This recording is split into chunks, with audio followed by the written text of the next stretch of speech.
It's becoming clear with greater perspective that 2017 was a watershed the subject of UFOs.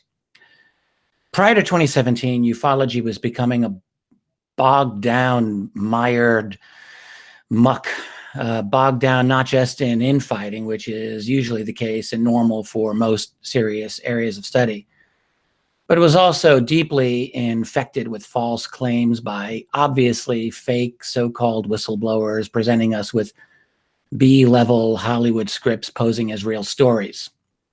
Many of us were beginning to wonder, is this going to be the new normal of ufology?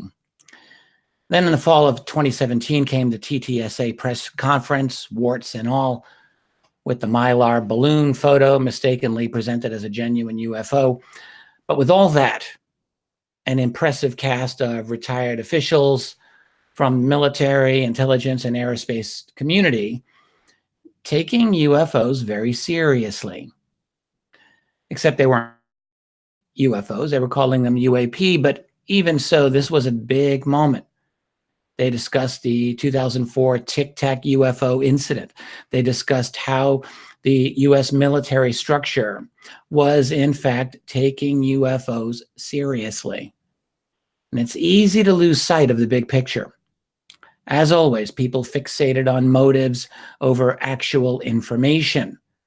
Now, yes, it's important to realize that people have motivations for doing things. And sometimes, not always, but sometimes those motivations are concealed, and sometimes they are even nefarious.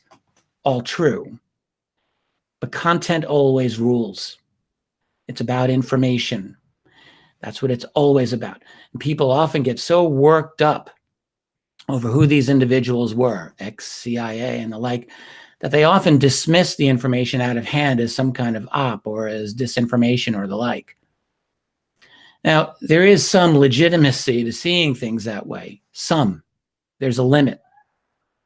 Without a doubt, 2 months later, when the New York Times spearheaded a coordinated effort with Politico and the Washington Post and wrote about these UAP, they left a lot out.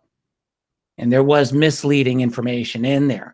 I talked about this myself right away, because really you should never blindly trust the New York Times. My assessment in the moment was that by releasing some of this information publicly, they were cauterizing a wound, as it were. That is, they were concealing a great deal by pretending to be sharing a lot of new information.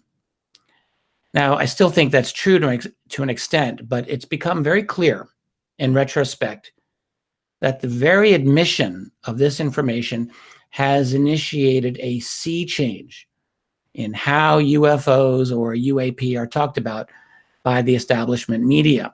We are seeing that they no longer so easily wave their hand in dismissal. It's true, there's been almost no real follow-up by them, very little actual investigation or curiosity. Everything is being pressed by the non-establishment, so-called alternative media. But there has been a change, and it's been remarkable to see. Bits of UFO-related news have continued to come out. A few weeks ago, the US Navy announced it was updating its guidelines on engagements with UAP. It stopped short of admitting that they were encountering extraterrestrials, but even so, this was an interesting statement. Without a doubt, it was clear that the article was essentially stage managed by TTSA, and that's interesting because the article featured statements from members of that group like Christopher Mellon and the ever-present Luis Elizondo. But look, that article did raise some eyebrows. And now more recently, the New York Post released a scoop. They're doing a video series on UFOs, and they reached out to the Pentagon. Now, they got the standard statement about the AATIP program, that is the Advanced Aerospace Threat Identification Program that we've all known about since 2017. But they also got something more. The Pentagon spokesperson is a man named Christopher Sherwood. He said something that caught a lot of people off guard, and I'm going to share the screen with you. I don't have a lot of fancy graphics to share here with you, but I want to share a couple of statements, and this is the first one that I want to share with you. This is Christopher Sherwood. He is an official spokesperson for the Pentagon, and he stated that the AATIP program, quote, did pursue research and investigation into unidentified aerial phenomena, that is UAP. Investigation. And you stop and think about that. What are you going to investigate if there's nothing there? You're going to investigate something that is there. And you're only going to investigate something that is there. So now, he didn't say UFOs, but UAP is clearly the term they like to use these days. And by the way, the term UAP was coined back in 1980 by a very excellent UFO researcher, Dr. Richard Haynes.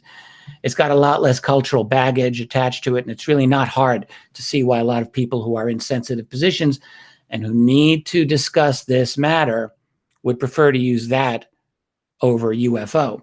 So Sherwood was tacitly admitting that the United States military wasn't merely interested in investigating next generation aircraft and the like, but genuine UFOs.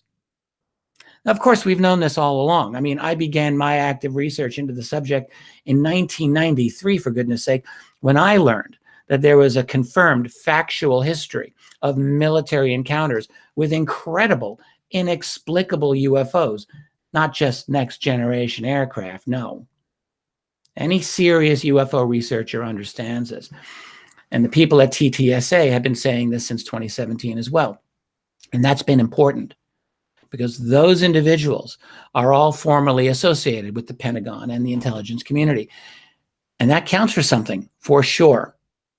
Now, the thing about TTSA is that they're no longer actively, officially associated with the Pentagon or CIA or any of those types of organizations. So therefore, what they have said up till now it's never been the same as an official US government acknowledgement.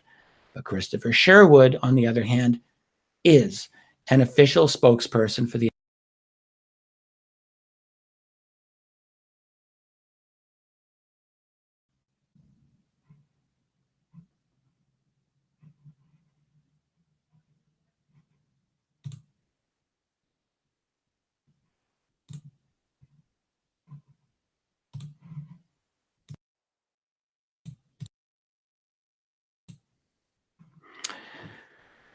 Okay, I think we're back. And if I'm not on, I'd like Tracy to come up and just tell me that I'm not broadcasting here.